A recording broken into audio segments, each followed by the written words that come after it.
Hello and welcome to today's episode of Authentic Achievements, where it's my absolute delight to be joined by the fabulous Valerie Sandjivy. Valerie, welcome. Thank you, Kim, to have me on your podcast. Oh, I'm so looking forward to our conversation. And I know we can get stuck in quite quickly as we did before we started. But before we do, let me share a little bit more about you with our audience. So Valerie is an adaptive leadership mentor and business coach with over 20 years of experience. As the founder of Ellipus, she helps executives, C-suite leaders and entrepreneurs to lead with emotional intelligence, adaptability and innovation. Valerie's unique method combines self-leadership, emotional mastery and soul care to break through limitations and drive sustainable growth. She combines her corporate expertise with a creative, intuitive approach to leadership, helping clients build scalable systems whilst fostering personal and professional transformation. With a deep commitment to evolving leadership and empowering others, Valerie inspires lasting and meaningful change in both business and life. I mean, what a journey.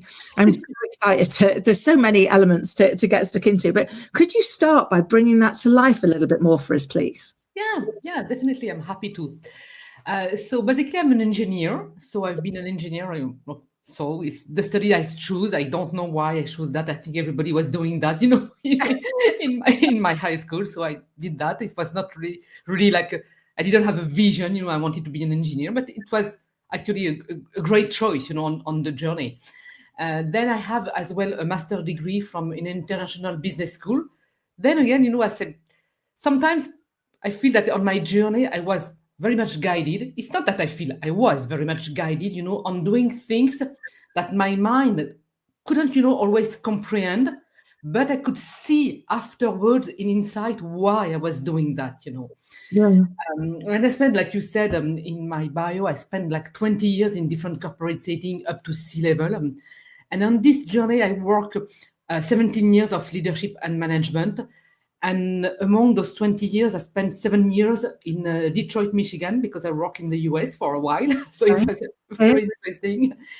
So the common thread of my journey, if I may say that this way, the common thread I was always the one that, my boss or the different people, within the organization, they would come to me and say, okay, this is something new. We want you to do it. So let me explain. So we are opening a business unit in the US. We want you to go and open this business unit. Are you up to? I say, okay, I'll do it. We want to enter, the Japanese market where we were not, we were not on the Japanese market. So it was a difficult, clients to get, Japanese market is not always easy, to step in. So I think we want to do that. Are you up to the task? I say, okay, I'll do it, Then I went from automotive and I went to healthcare. And they say, we want to open this new unit in France. It doesn't exist. Are you up to? So it was really the common thread in many, many, many areas where it was always, something new, something innovative, something that nobody wanted to do. Nobody wanted to go in Detroit. I mean, I love Detroit, but it's not a place that people dream of, of going and living there, and, building this unit from scratch. So it was really the common thread, like do something that nobody did and be innovative, be the one who are, like the pioneer. I love to watch those movies, when, we see all the people, on the American land who were, going west, to try, to find the land and to the American dream. And the courage, it takes, to go somewhere where it's unknown, that nobody knows where it's going to be, to have the courage to do it, to have the innovation, to go past and not another one. So all this, what I'm trying to say, built what I am today, in a way that it brought me, courage, resilience, the willingness, to do it and sometimes to fail, which I don't like to say failure because it's never failure. So I found a new name for failure. I said it's iterations. It was an iteration for me to learn something. So it takes all of that in order, to go and do it, and not everybody wants to do that and it's perfect. But for me, the path was that and I loved it. It was not always easy, believe me. Not always easy, but constant movement, constant, trying to beat, the insecurity. Yeah. Which very much is walking with insecurity, more beating it, Yeah. It has a great way of creeping itself back in, doesn't it? But I think that that taking that iterative approach to life that says, actually, all we're doing is taking the next step. All we're doing is kind of learning as we go. And I say to my little girl all of the time, so our sole purpose in life is to be a better version of ourselves today than we were yesterday, and know that tomorrow will be a better version still. I said, and therefore all we are is iterating. We're kind of taking the bits that go well, and we're learning from the bits that don't go well. And to your point, it isn't always easy. No, it's not. And definitely, once we look at life this way, actually we understand what and why we are going through that. For me, I call it, this is a training room. Like you said, this is to prepare the next version. For me, it's like I am in a training room to prepare myself for the next training room, And in between, it's like we are jumping. Like when you want to build muscle, you go to the gym, you go run, or you go, lift weight. And that's the process, but that's the same process, to build, our leadership, to build our resilience, to build our courage is the same. Nobody, was born, all of a sudden, with all the leadership skills and all the courage and no scarcity and no insecurity. Nobody, So that's why I always say to my clients, it's always, up and down on the way up. It's all on the way up, and that's what we have to look, to focus on the way up. So it's when I started to look at life this way, it changed, really. Because at the beginning, I said, that doesn't make sense. Life doesn't make sense. I don't understand it. Why do I have to go through all those struggles? I don't understand. I was very mad. Yeah. We do. We get cross, don't we? And for me, one of my great life lessons has been, it only really makes sense in the rearview mirror. So it's only when we've gone through it and we look back at it that we realize why we went through it and what we learned as a result of it. Yeah. But you've got to keep going. You've got to keep looking forward, because if not, here's where you stay. And that's why we get stuck. Yeah. I know on the way, as you said, sometimes you can feel like we've got ourselves stuck, but when we keep moving forward, when we keep looking at if I don't want to be here, what else can I do? What else could I see? Sorry, forgive me, the dog wants to join in as well. So thank you for sharing that with us. Our listeners are so used to the fact he joins in most of my podcasts. He likes to get himself known, but I think it's it is looking at life in that part of going, it is what are we learning? What are we learning, and how are we growing? And so how do you help leaders start that journey to reframe how they're currently viewing their world? For me, the what helped me is like, if I can see why I was in this training room, like you said, in the rear mirror, I say, okay, if I can see that now, not, waiting, to see it, in the mirror, I can say, okay, now whatever I'm going through is preparing me for something, and it's perfect for that.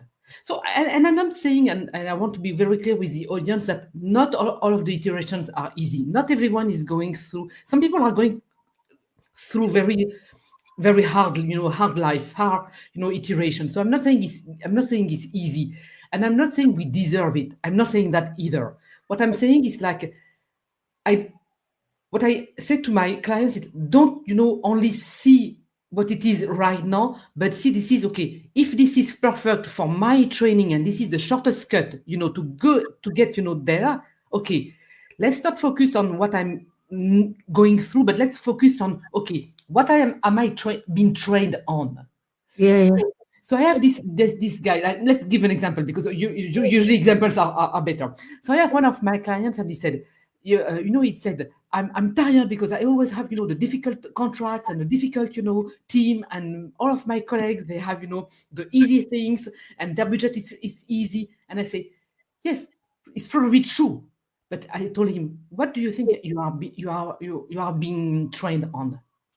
So he stopped and he said, oh, that's true. So I'm being trained, on leading bigger team where you don't have the management, the direct management, the chain of command, you have to go through, a different direction, transversal management. You have been trained on your leadership. Within a minute, he shifted. He said, oh, now that I see it differently because I've been trained on that. And now everything is getting easier for him because now he's not complaining and of not understanding that. He knows that he's being trained to be, able to hold that, which the other one are being trained on something else, which is fine. I love that. I think, so often when we learn to reframe, and, I think we live in a world of polarity, don't we? So for every up, there's a down, for every left, there's a right. And once we understand that and realize that what we're hopeful for can only exist if what we're fearful for also exists, we get to choose which one of those we focus on. And to your point, we go through things that aren't easy. We have different training rooms that we go into, and other people's training room might look nicer than ours, but it's not ours. Once we know that, it's like, okay, well, this is the course I'm on. This is the training that is meant for me, and therefore, what is it that I'm being taught? What is it that I need to learn? Because the fastest way out of the training room is to learn the lesson, isn't it? Exactly. And to be trained, because sometimes when we say learn the lesson, which is true for me, it's completely true. I 100% agree with you. But sometimes people say, why is there test and lesson? I say you can see it that way, but you can see that you have been trained. Like you are going to the gym and there are those people, with very nice muscles, and they go on the treadmill and they run and they are fast and they are good.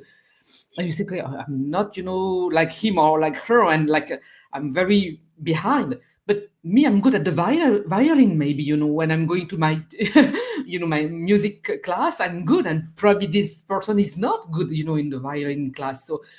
So I'm being trained, he's already good at that. And maybe his training room is not that. He's been trained on something else, So that's why we shouldn't compare. That's why we shouldn't copy. That's why we shouldn't do that. And that's very important, not to try to copy what everybody else is doing.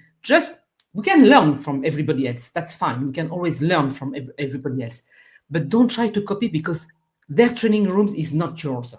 Yeah. I love that. It reminds me of the Oscar Wilde quote that says, be yourself because everyone else is already taken. Yeah. We have to get into that bit that's going, actually, what good looks like for me might be very different to what good looks like for you. And that's okay, because I'm not you and you're not me. But we almost have such a overriding desire to fit in, to compare, so that we can check ourselves as being okay, that having the courage to step into the thinking that is, what am I supposed to be, without the need to label it or to have somebody else that looks exactly like that, so that we can go, it's okay, I'm not weird because I'm just like that person over there. That takes quite a lot of courage and resilience, doesn't it, to be the weirdo that's dancing on their own. It's how I explained to my little girl. It's like, we've all seen the meme or the video where there's you're at a concert and one person's dancing and everybody else is sat there going, and then in minutes everyone's up, because actually they're having so much more fun than everyone who's sitting here complying with what's expected. But you've got to find the courage to embrace your weird, haven't you? Yeah, but you know what I always say is, like, when you go to school, when you're a child, you go to school, and we have been trained, like, for 20 years of going at school to be like everybody else, fit, within, the norms, don't, try to be, creative, be, that. And then when you start and you apply for your first job and you go to the interview, the first question that you are asked is, what is your different skill? Where are you different from anybody else? But I've been trying for 20 years to be like everybody else. And now the first question I am asked when I'm going to the job interview is, what is my difference? What I am different, why I'm different from the other? Why should I be, the one to get this position? So, and this is like a big jump, for kids and for everybody else who went through that. And so if we allow, ourselves to be the weirdo, which everybody is a weirdo actually, everybody.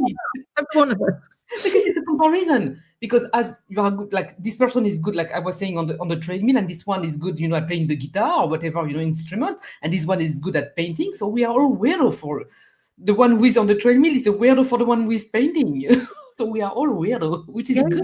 It's so true. We embrace that. Yeah. It's quite liberating, isn't it? It's that there's that bit that goes, well, we're here for a reason. Our weirdness is supposed to add value. Yeah. But we've got to own it first. We've got to go, it's okay to be different. In fact, actually, it's designed that we're different. And that's why our training rooms are different, because we are supposed to be something different in the world. And that's the piece that we bring. That's the part of the jigsaw of life that is ours to make it all make sense, isn't it? Definitely is the purpose. If we were supposed to do, everybody was supposed to do the same thing, what's the point? So everybody's bringing, like I always say, a piece of the puzzle. And if I'm not the right piece, I'm trying to be the piece from someone else, then it can fit, the puzzle, they can't fit. There is, every piece has one role to play. But you know why people, try to, and it's not therefore, people try, to copy and to try to do to be somebody else or something else. Again, because we've been trained, as I said, during our studies, how long, it doesn't matter, it can be 20 years or it can be 15. But the second reason is because there is so much, insecurity. Yeah. People are not safe, being themselves. So why is that? And that's something I've been working a lot on, is on the safety things. It's like, because on the safety things, it's like the mind is telling you, you shouldn't do that. You shouldn't be like this. You should do like this. But the mind is overriding what the soul was, the deep, within your deep, your deepest part, you want to call it the way you want to call it. We don't have to call it the soul, but your flame, your truth, whatever you want to call it, wants to do. And the mind is stopping you because he said, okay, this is not safe to do that. I'm here to protect, that you're not going to do something, crazy or weird. And so there is this opposition at the beginning. And once you find this nice, combination, one of my clients, she said, but if the mind is not here to do that, what is it here to do? I said, but to be in the service of what you want to bring to the world. So it's the part who is doing the things. But the other part, which is the soul, which is our truth, is the one who is telling you, okay, by the way, you are here to play that, to be that, and you are going to be trained. And the mind is going to be in service, because if I want to be like a good painter, let's say, I have to go to the class, I have to learn, I have to take my brush, and I have to have, the brush and the colors and or the pencil, whatever. I have to do something. This is the mind part. Okay, go buy this, go do that, go. This is the time. This is what it is. And so once we have the nice combination and the mind is back on, on the back seat and not in the front, then it's not bringing every time, the safety things. Of course, it's going to take to make sure that we are not going to go crazy and, jump, somewhere we shouldn't be jumping, Of course, it's going to do that, but it's not going to have, the wheel of the car that we are driving. And this is all the things behind the safety things. That's a huge topic I'm bringing to my clients, because everybody at one point of their life feel unsafe of being themselves. Everybody. We do, don't we? And actually, a lot of that safety and that thinking comes from our childhood, and it's our inner child desperately trying to keep us safe, but actually they're still a child, and we need to say, oh, hold on, actually the adult me can now do this. So thank you for your concern, thank you for your safety, but you can sit in the back now, and I'll move it forward. But I think we have to learn how to do that. We have to go through that training of being able to say, it's okay. Yeah, it's okay. It's okay. I've got the car now. I can drive this. I can take us where we want to go. And I think that's kind of where we're iterating to, isn't it? That's what we're trying to move forward to. So when people come and work with you, I know, how do you help them to sort of like identify where they're getting in their own way? So basically, what I bring, in my leadership mentorship, I bring the four pillars of leadership, and we work on all those fours depending of where they are. So we work on how to lead yourself, because before leading anybody else, you have to lead yourself.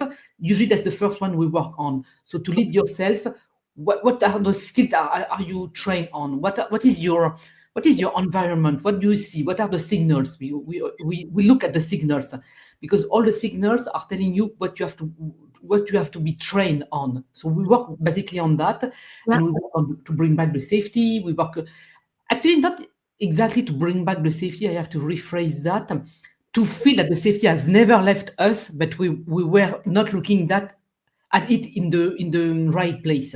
It's like looking at the safety outside, where the safety actually is within. So I bring back the safety from within, because there will always be unsafe things, insecure world, wars and economics, the market not doing fine. Is going to be life. That's always going to be there. It's never going to be peaceful, and maybe I'm wrong, but but there is always going to be something. So that's the first pillar, is always to work on ourselves. So to bring back the safety from within, and to build, this all those leadership skills by looking at the signals of where are you trained on, where are you been trained on since all your life. This is the first pillar I work on, to bring that, because this is the most important one actually. Then you can go on the second one, which is to lead others, because then you can help them do the same thing. Well, yeah, you've got that foundational work, haven't you? You can't move to your point. You can't move to the next pillar until you're back in line with you, and that I'm a big believer. We have to go inward first to do the work before we can come outward, because if not, it will be clouded. Because we're still carrying baggage with us, which is clouding our view. We know that our emotional brain neuroscientifically responds 24 times faster than our thinking brain. So I often say to people, I ask myself this question all the time: what's actually happening, and what am I making it mean? Because my emotional brain will have responded with my coloured view of everything that's gone on in my world and everything I've been trained on up to this point. And if I don't remind myself of that, I'll change the fact of what's going on, because I'm seeing it through that lens. And that's what causes conflict, isn't it? Because we're seeing something through a different lens than the person opposite us is seeing through. That's true, and that's completely true. I completely agree with that, and it's like the third pillar for me, which is emotional mastery. I don't speak about emotional intelligence anymore, which is part of the emotional mastery, and I don't speak about emotional resilience anymore. I speak about emotional mastery, because that's what we have to be, to master what it means to be an emotional being. And if we want to be leaders for me, like I may say that before I'm speaking about emotional mastery, leaders for me is like you can lead yourself in your life. Leading yourself in your life is being a leader. And then you can lead others. That's the next, iteration. But everybody, and especially the people who want to lead, like leaders of others, leader of people, or leaders of teams, or leaders of other leaders, they have to be mastering the emotional part. What it means like, when I'm having a conversation with someone and this emotion is popping in, and say, okay, I'm here, and this person says something that it was not very nice, and you are not being respected. Usually the emotion, if you don't untangle, the mind, the emotion is going to go fast and move away. What is, untangling the emotion is the mind. because the mind is putting a story on this emotion and is telling you, this person is not respecting you. It's like your this friend at school, when you were 10, who was not respecting you, and you remember when you're in your first job, it was doing the same thing. So bring back your hard voice and make the other one respect you. So that's the first answer, but that shouldn't be the answer. Yeah. So when you are leaders, it's like I'm having this conversation with someone, with a team, or just one-on-one.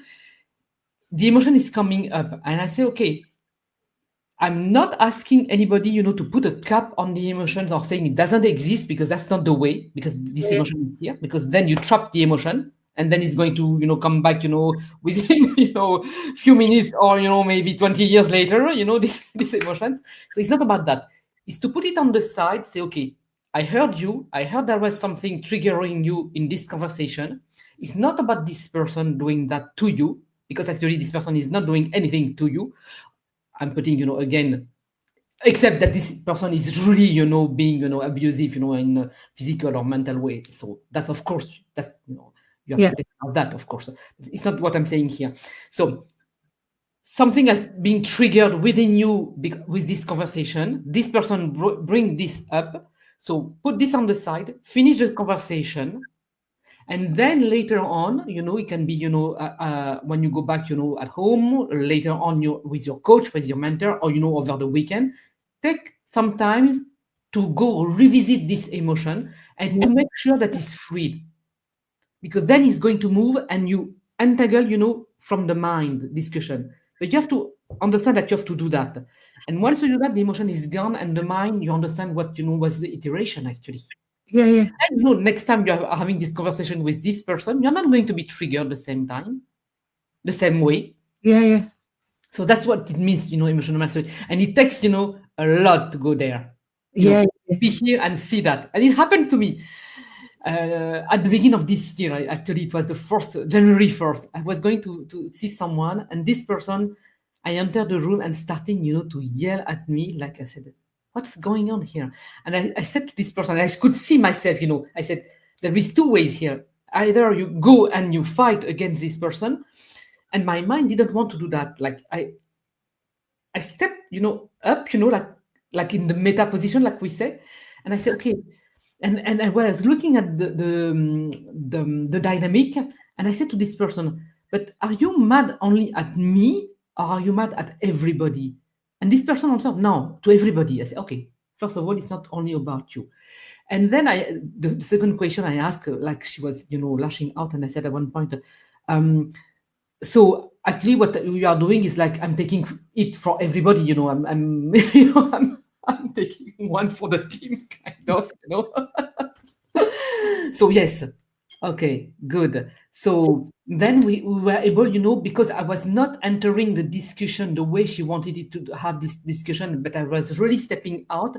So I didn't, entangle more emotions within the discussion. So I was able, to step out, and then, and suddenly she went, all the way like down. I said, okay, let's go now. Yeah. I love that, because I think so often when we're in conflict, the best form of defense is attack, and so no one's listening anymore. No one's there. We're all just defending our place. But actually, as I say to my little girl all the time, we cannot choose how people behave towards us, but we do get to choose our response. Yes. That's the bit we have to own. Honestly, Valerie, I could chat to you all day. I can't believe where the time's gone. It's just, I know. disappeared. But before we go, could you share with our audience how they can get in touch with you and who you help? Yeah, definitely. So the best way to get in touch with me is on LinkedIn, so on Valerie Sandjivy, which is, my name, first name and last name, or on my website, which is Ellipus, which is ellip.us.com. But I know you are going to put the link in there. So that's great. That's a second option. But LinkedIn is always a good option. And the way I help people is always, to bring more consciousness on what we are doing, what we are here to do, because I want you really to expand people's consciousness. And we go deep. I don't go surface level. I go deep, because the deeper I go, then the more we can expand. And as I'm working with leaders, CEOs, C-level people, they want to expand, that consciousness. And usually people from that, C-level people, they always feel that it's lonely because there are very few people, it's a less crowded, it's a less crowded journey. But I want to bring that actually it's not lonely when you find out the resources within. So that's what I bring, all together, and it's a nice. I love my work. Oh, I love that, and that comes across. And I think when you are here to serve, and you get to see people reconnect with themselves and their purpose, that's what brings joy, isn't it? Valerie, it's been such a huge delight. Thank you so very much for your insight with us. Thank you, Kim. Thank you for having me on the show. Pleasure. And to everybody listening and watching, I hope you found it as insightful and inspiring as I have. And until next time, take care.